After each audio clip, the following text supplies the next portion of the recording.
Remembering my dog. Rip Bibu, dog with blog. Amrita Paul reminisces her furry friend Bibu in this guest post, Remembering my dog. As a kid, if someone asked me about my favorite animals, I would say dogs, elephants, and dolphins. I knew I could never keep the latter two. As for dogs, well, I was scared of them, but my dad was also strict enough to say that I could have one the day I become responsible. That day was Sunday the 30th of May 2004. It was probably our good karma that brought him to us. A tiny black ball of fur sitting away from his mom and siblings in the home of a nanny who worked at my mom's school. We were told that he was the most shaitan, naughty, of the litter. I and my mom smuggled him into the house without my dad's knowledge. No permissions were taken and no questions were asked. After all, I was working now and felt responsible enough to take care of a pet.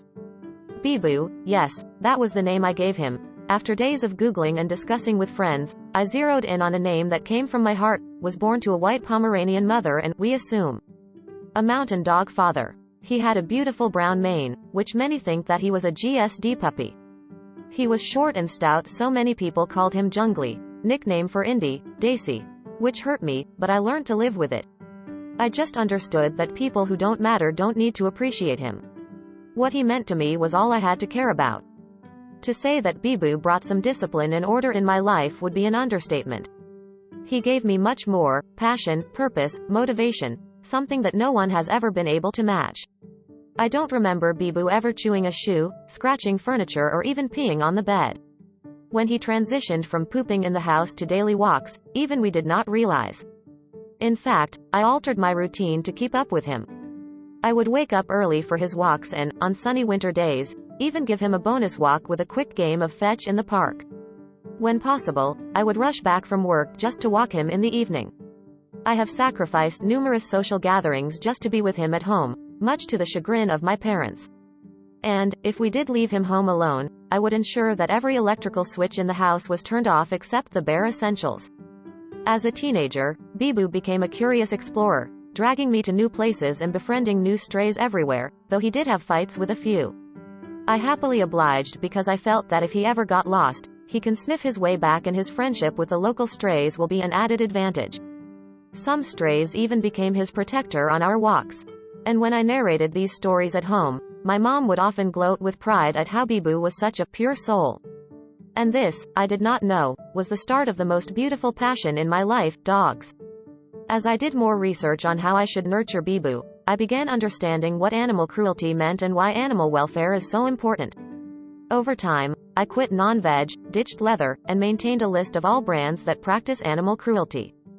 I developed a keen eye for all the strays in my neighborhood and frequently managed their sterilization and medical treatments with the local welfare organization. These efforts brought me closer to a number of strays with whom I developed an irreplaceable bond.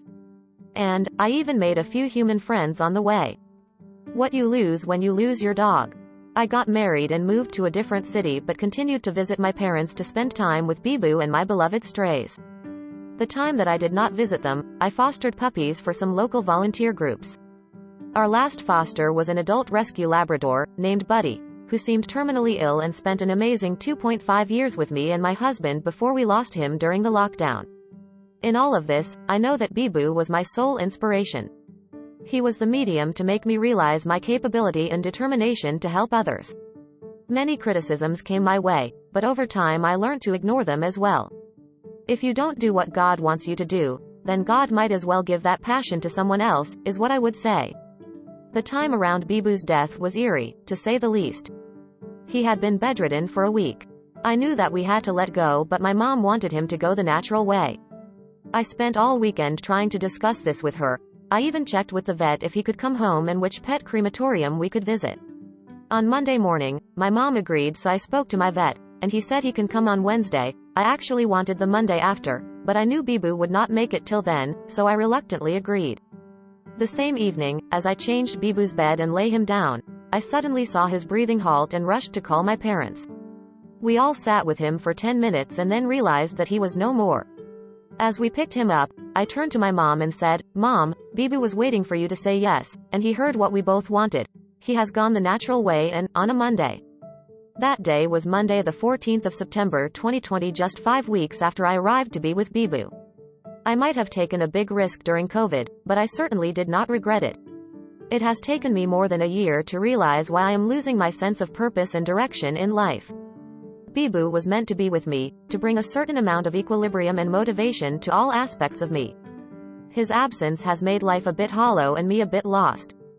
As I realize this, I am also slowly trying to live by what he taught me when he was alive. Connect with Dog with Blog on Facebook, Instagram, Twitter.